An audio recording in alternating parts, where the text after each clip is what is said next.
Pues queridos oyentes, estamos de nuevo con ustedes en esta segunda parte del programa La Pica en Flandes y vamos a abordar el tema de la guerra de Ucrania y las nuevas perspectivas, y tenemos con nosotros pues, el mejor plantel de colaboradores.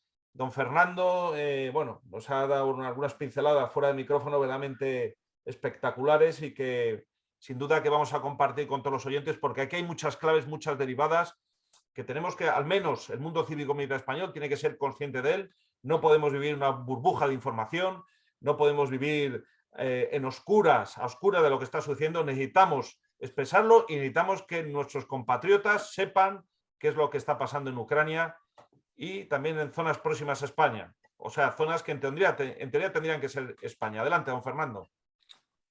Bueno, pues seguimos con un tema con el que ya llevamos bastante tiempo y que presumiblemente no tiene cerca su fin, que es el de la guerra entre Ucrania y Rusia. Y lo primero que corresponde, como en todo conflicto, es hablar un poco de la situación en los frentes, que es lo que lo define, que han venido marcadas últimamente por los avances ucranianos. Primero, los avances ucranianos que ha habido en la provincia de Kharkov, la cual prácticamente pues, la han liberado e incluso están adentrándose en las provincias o regiones, oblast, como lo llaman allí, del Donbass, en la zona norte. Y que en los últimos días también se ha visto acompañadas por importantes movimientos en la zona sur, en lo que sería, digamos, la provincia de Jersón, con avances por la ribera derecha del río Dnieper, digamos, amenazando a las unidades rusas que están en dicha zona y llegando un poco a situar al alcance de la artillería regiones vulnerables. Bueno, estos avances pues han demostrado un poco dos cosas. Bueno, lo que es un ejército preparado, organizado y entrenado como han hecho en estos últimos meses y sobre todo que venían haciendo desde el conflicto, de que se inició el conflicto en el 2014 y equipado con buenas armas.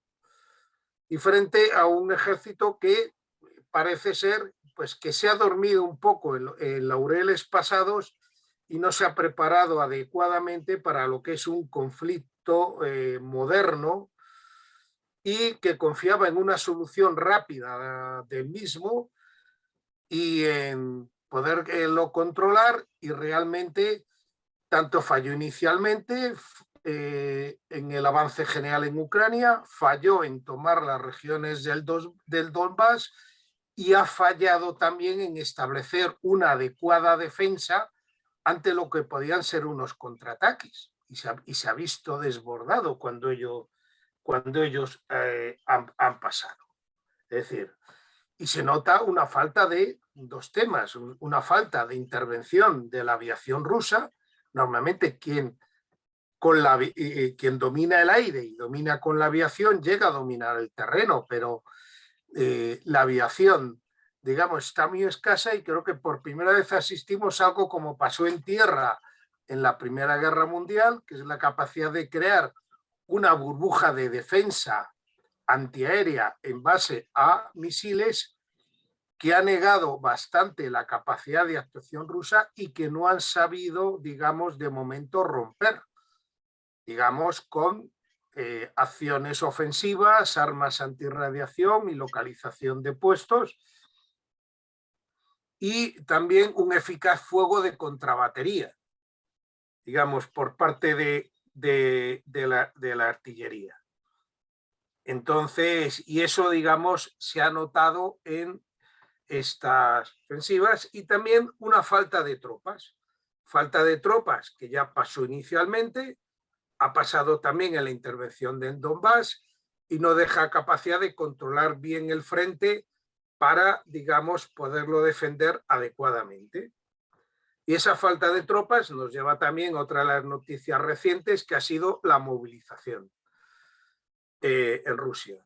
La movilización que era, digamos, lo más temido por el gobierno ruso, lo último que pretendía y que se ha visto obligado a ello.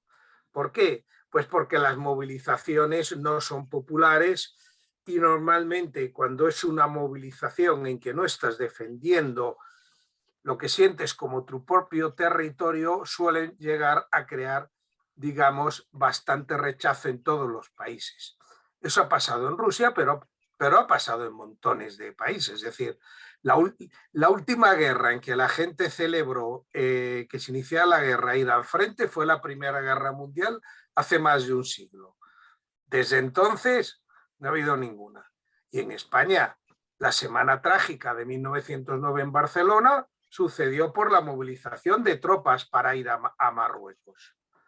La movilización en Estados Unidos para ir a la guerra de Vietnam acabó teniendo muchísimos problemas y montones de americanos se iban a Canadá para no ir a Vietnam, el que podía.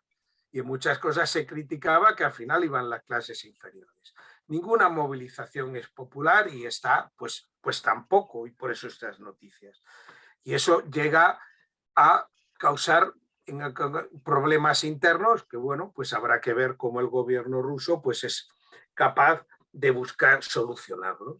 Y necesitan, y para eso necesitan a ver si el tiempo les puede llegar a ayudar, digamos el otoño y el invierno, un tiempo para poder preparar e integrar esas nuevas tropas, para que puedan ser efectivas. Es decir, los ejércitos actuales no es como antes, y ni siquiera, es decir, yo creo que nunca en ninguna época aquello de que se le da una espada a alguien y es capaz de ir a luchar y de sobrevivir. Para hacer un ejemplo, en los ejércitos persas todavía de los primeros siglos de la era cristiana, se consideraba que un buen guerrero se formaba en 7 años. Pues imaginemos con las armas actuales. Y además hay que tener las armas, y eso es un problema. Y eso es un problema porque Rusia tiene grandes arsenales, pero tiene grandes arsenales con muchos años. Rusia no ha tenido mucha capacidad ni dinero para, digamos, fabricar en adecuado volumen armas modernas. Durante todos estos años se han visto muchos prototipos de armas, pero muy pocos que hayan llegado a fabricarse en serie, y prácticamente las armas que se están utilizando son todavía desarrollos y mejoras de las que había en el tiempo de caer la Unión Soviética. Y si la Unión Europea ha estado muy vulnerable energéticamente a los suministros de Rusia, curiosamente Rusia es vulnerable a los suministros en electrónica de Occidente, porque la electrónica nunca ha estado eficazmente desarrollada allí y nunca han sabido estar adecuadamente en electrónica, y ha sido, digamos, su gran hándicap, su gran desventaja de siempre. Los que hayan leído a Solzhenitsyn recordarán aquella época en que estaba en el Gulag y cómo guardaban en la caja fuerte revistas de mecánica popular que se podían comprar en los kioscos americanos. Es decir, nunca, digamos, han tenido una industria realmente fuerte en ese sentido. Entonces, el siguiente punto a tratar pues es lo que han tratado de lograr políticamente, y que creo que con objetivo también de utilizarlo en negociaciones y en acuerdo con los referéndums, de anexionar la zona ocupada de la parte este de Ucrania. Regiones que ni siquiera en algunos casos se están ocupando completamente. Por ejemplo, en la región de Donetsk apenas han logrado avanzar de las trincheras que estaban establecidas de la guerra del 2014, enfrente de la capital Donetsk. No han logrado romper esas defensas en todo este tiempo, y parte de la provincia que no controlan. Un referéndum que no ha sido aceptado pues prácticamente por ningún país del mundo, y que ha convertido a Rusia en un país con fronteras no reconocidas. Bueno, habrá que ver si eso lo logran llevar a impactar en alguna mesa de negociación, pero hoy por hoy, desde luego, no es algo aceptable, y sí es cierto que la población de esas zonas es rusa de cultura, es población de cultura rusa. Lugansk, Donetsk, son zonas donde se hablaba ruso y la población era rusa. Pero una cosa es ser de cultura rusa y otra cosa es, a lo mejor, sentir y buscar la nacionalidad rusa, y si eso es realmente mayoritario en la población, con independencia de la cultura. Odessa, por ejemplo, también es una ciudad de cultura rusa, pero desde luego allí nunca han logrado coger fuerza los movimientos secesionistas de Ucrania.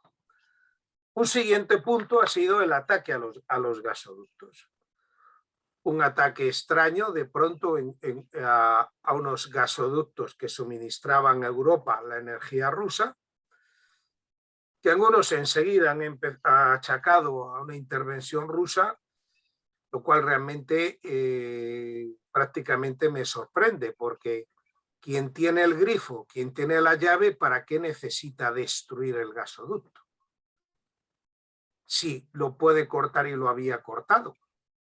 De hecho, ha salido poco gas porque estaba cortado. Solamente ha salido el que estaba en el tubo. Y además un accidente que prácticamente, por la oxidación que crea, lo inutiliza para siempre. ¿Alguien va a destruir uno de sus activos cuando está bajo su control? Es extraño. ¿Quién lo ha hecho? Bueno, podemos hacer lo típico de las novelas policíacas. Busca a quien le aprovecha el crimen. Y a lo mejor eso nos da algunas pistas. Y siguiendo con otro tema reciente, pues se ha hablado de los submarinos. Se ha hablado del submarino ruso Belgorod, con algunas noticias curiosas, tipo arma del apocalipsis, extrañas. Bueno, el Belgorod es un submarino cuya quilla se puso en 1992. La Unión Soviética había caído un año antes. Estamos hablando, por tanto, de una nave que ya lleva 30 años, que en su tiempo era un submarino de ataque de la clase Oscar, de propulsión nuclear, y que después ha estado durante mucho tiempo en reformas. Desde 2019 al 2021 ha estado en amplias reformas y se le ha equipado con una capacidad de intervención en aguas profundas, utilizando submarinos auxiliares que llaman Status 6 los rusos, que es algo que puede tanto intervenir en aguas profundas como llevar un arma, un misil nuclear, que es el Poseidón de gran alcance. Nuevo, que ese sí que es un arma más reciente. Pero estamos hablando de un submarino muy grande y bastante antiguo, que las noticias han sido su salida al mar, en algo, digamos, que se vigila y se avisa constantemente, y ahora simplemente se le ha dado más peso. Y también, hablando de submarinos, tenemos un submarino americano que ha entrado en Gibraltar. Submarino americano que antiguamente era un submarino de misiles balísticos, digamos los que siguen trayectoria balística, y que también ha sido convertido. Y ha sido convertido a misiles de crucero, el USS Florida. Misiles de crucero, estamos hablando de los famosos Tomahawk, que sí, pueden llevar también cargas nucleares. Inicialmente se diseñaron para llevarlas, pero cuyo uso principal ha sido con armas de crucero. Recordemos los ataques a Afganistán desde submarinos situados en el Golfo Pérsico. Y entonces eso más es lo que lleva ahora y permite alcances a gran altura. Pero una de las cosas llamativas es que el submarino lleva sobre su cubierta en el exterior un pequeño submarino auxiliar de intervención en aguas profundas, que vale tanto para rescate, digamos, de submarinos y de tripulaciones de submarinos, como para intervenir y hacer opciones y operaciones de comando dentro de aguas profundas. Para eso, digamos, vale ese tipo de equipo que está llevando ese submarino. Y bueno, ya con un poco de pinceladas distintas sobre la situación actual, pues cedo la palabra a mis compañeros, que seguro que tienen temas más interesantes. Muchísimas gracias, don Fernando. Cedo la palabra rápidamente al general Fontella. Adelante, mi general. Pues empezamos a hacer unos comentarios sobre lo que se ha dicho anteriormente. Y primero que efectivamente la evidencia es que los rusos han perdido la libertad de acción. La libertad de acción la tiene actualmente los ucranianos, que son los que están haciendo ofensivas de más o menos envergadura. No sabemos si con el tiempo y con la movilización que ha hecho Rusia podrá revertirse la situación. Pero nos estamos dando cuenta que una movilización no es tan rápida, o no tiene tan rápida montada como lo tienen los israelíes, ¿no? Y para movilizar y recuperar iniciativas, necesita reclutar personal, encuadrarlo, organizarlo, equiparlo e instruirlo. Y eso no se hace en pocos días, eso necesita mucho tiempo. Se ha hablado de años, ¿no? Incluso depende también del nivel preparatorio que tengan, de preparación militar que tengan los reclutas, que yo creo que va a ser poco o nulo. Y eso también lo podemos también aplicar a nosotros mismos, que lo hemos comentado otras veces. Nosotros no tenemos una ley de movilización y los tambores de guerra cada vez están más cerca. No tenemos, ni la tenemos ni se contempla, y se espera. Después hay también la amenaza, aparte de la amenaza de una extensión de la guerra, de tener objetivos nucleares en nuestro propio territorio, como en Gibraltar.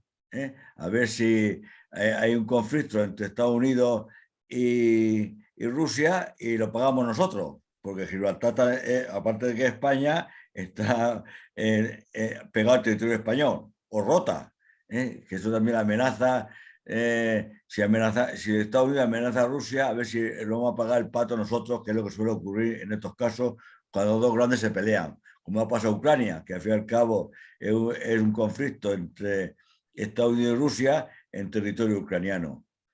Y después también hay que tener en cuenta la seguridad de los gasoductos que nos suministran o nos pueden suministrar gas de Argelia, tanto el que pasa por Marruecos como el que viene directamente. Luego ves si a la barba de tu vecino ves cortar por la tuya remojar. Luego ya podemos ir vigilándolo bien vigilados, pues no nos rompan, porque el daño que tendríamos nosotros sería también enorme. Y no tendrían interés ni Marruecos ni Argelia en romperlo, sería otra tercera potencia, ¿no? Y eso tenemos que vigilarlo por la cuenta que nos trae y el dinero que nos ha costado. Y por último, el tema de las fronteras, un reconocimiento de las fronteras, bueno, ya el derecho internacional lo contempla bien claro. Lo que es realidad, después se hace jurídico, ¿no? Lo que se ha ocupado por la fuerza, después, al final con el tiempo, se convierte en ley. Luego es cuestión de tiempo si lo mantiene por la fuerza de que eso sea al final Rusia, ¿no? Como ha pasado después de toda la guerra. Eso no es ningún problema. Cuestión de tiempo y de capacidad diplomática y económica de Rusia. Nada más. Muchísimas gracias, mi general, por sus comentarios. Cedo la palabra rápidamente al coronel Collins. Adelante, mi coronel, por favor. Bueno, pues se ha hablado mucho sobre la guerra de Ucrania, de la amenaza nuclear de Rusia. Bueno, pero yo pienso que un bombardeo atómico de Rusia en Ucrania es extremadamente improbable. Más improbable todavía uno en algún país de la OTAN. Si una maniobra interna no desplaza a Vladimir Putin del poder, pues pienso que esta guerra se va a prolongar. En esta larga pugna, pues me parece que Ucrania se va a agotar antes que Rusia, a pesar del apoyo de Estados Unidos y de Inglaterra principalmente, porque la Comunidad Europea apoya, pero no mucho. Y como consecuencia, me parece que las zonas del Donbass invadidas por Rusia va a ser muy difícil que se reintegren a Ucrania, como ha dicho el general Fontaine. El derecho luego se acopla a las situaciones de hecho. Si la guerra acabara con una negociación, que a mí me parece la hipótesis más probable, Estados Unidos y la Comunidad Europea pues tendrían que tragar con la modificación de fronteras y pretenderían incluir a Ucrania en la OTAN para que no le vuelva a ocurrir lo mismo, cosa que quizá Rusia tendría que admitir como compensación por haberse quedado con el Donbass y Crimea. Bueno, por otra parte, no creo que la guerra la pueda prolongar Ucrania con un aporte de mercenarios reclutados fuera, porque creo que en todo caso van a ser muy pocos. Bueno, y luego hablando un poco de las consecuencias económicas, pues la Comunidad Europea está sufriendo un encarecimiento de la energía que no explica para mí la inflación actual. Deben concurrir otras circunstancias para mí desconocidas. Bueno, la OTAN va a salir reforzada ante el ataque de Rusia a Ucrania. Naciones reacias a pertenecer a la OTAN, como Suecia y Finlandia, pues han solicitado su inclusión. Bueno, y por otra parte, hablando de España, pues en principio a España no debiera haberle afectado la escasez de gas ruso, porque la mayor parte lo compramos a Argelia. Pero claro, este gobierno ha seguido una política desastrosa en este aspecto y ha creado un problema que no existía. Bueno, tampoco la falta de trigo ucraniano, porque creo que de momento somos autosuficientes, si el gobierno no sigue machacando a los agricultores, claro. Y luego, sobre nuestro ejército, cuando estuvo aquí el presidente Biden con motivo de la reunión de la OTAN en Madrid, pues Sánchez prometió el oro y el moro de que iba a aumentar sensiblemente el gasto de defensa. Poco tiempo después se ha desdicho, claro. Seguiremos en precario y si pasa algo, pues nos cogerá el toro. Por otra parte, pues Rusia ha demostrado que es un país con una economía pobre. Bueno, no lo ha demostrado, eso ya se sabía, ¿no? Por los datos. Y con un ejército pues que ha resultado débil y con poca moral de combate, al menos en esta guerra. Probablemente si se viera atacada a Rusia y no fuera ella el atacante, pues sí tendría más moral, pero en esta aventura no han demostrado mucha moral. Entonces Rusia, pues que la están empleando un poco como coco, yo no la considero que sea un peligro, porque, claro, es únicamente importante porque conserva un considerable arsenal nuclear, pero probablemente anticuado, y además los medios de proyección, pues como los submarinos y tal, como ha dicho don Fernando, pues tiene un material realmente anticuado. Bueno, y en el otro extremo del mundo, Rusia, pues está mirando si Estados Unidos y la Unión Europea van a permitir que una nación, Rusia, invada una parte de otra nación, Ucrania, y se la quede por la fuerza. Porque un problema parecido tiene ella, o una aspiración parecida, tiene ella con Taiwán y Hong Kong. Concretamente, frente a Taiwán, hace muy poco tiempo han hecho demostraciones de fuerza. Bueno, y ya volviendo a España, pues yo creo que ante el posible encarecimiento del gas y del petróleo, pues que España debería comenzar un plan de centrales nucleares, bueno, si quiere seguir con una economía del primer mundo y dejarse de zarandajas rojo ecologistas. No vamos a tener más remedio si queremos tener una energía barata y abundante, imprescindible para todo, para cualquier fuente de riqueza, sea industrial o no, pues que acudir a las centrales nucleares. Que además, por otra parte, pues joder, es que Francia está sembrada de centrales nucleares y corremos peligro ya con las centrales nucleares. En fin.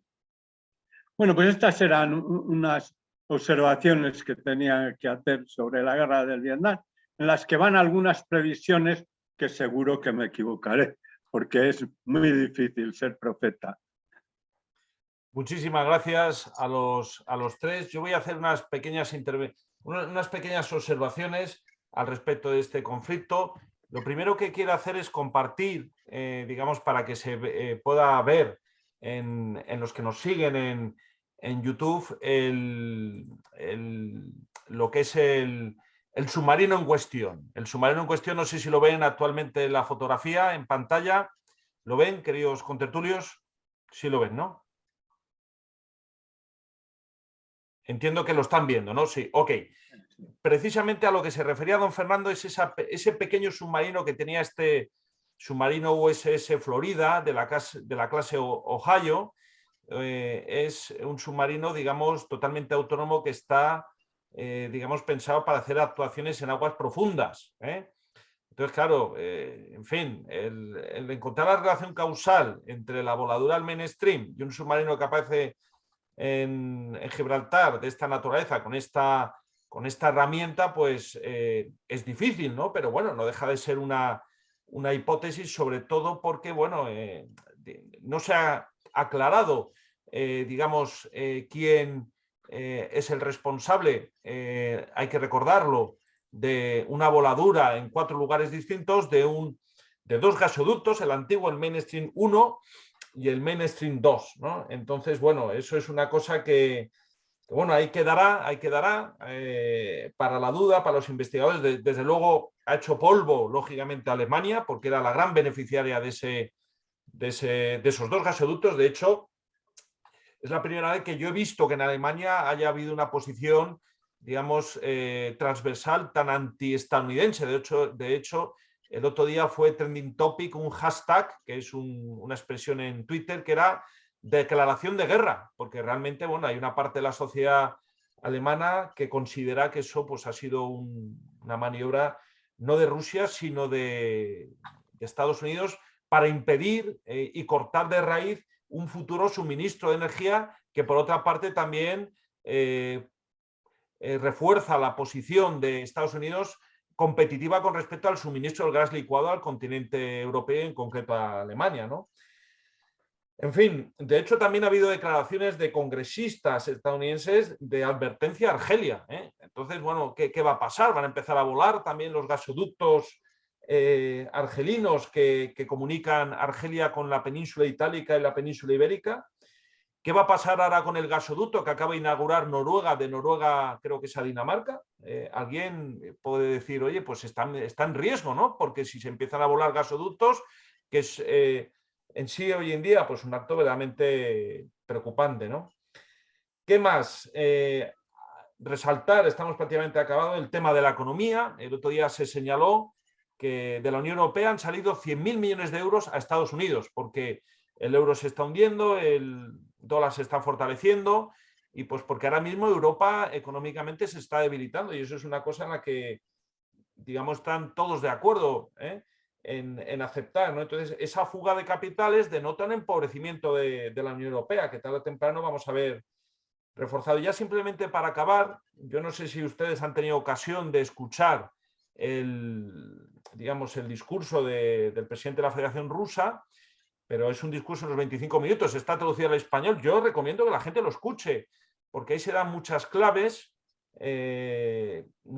históricas. Él habla de Catalina la Grande, de Iván el Terrible, de los zares de Rusia. Habla de los bombardeos sobre Japón por parte de los Estados Unidos, Hiroshima y Nagasaki. Habla, yo la primera vez que lo he oído a un ciudadano ruso, hablar del bombardeo de Dresde.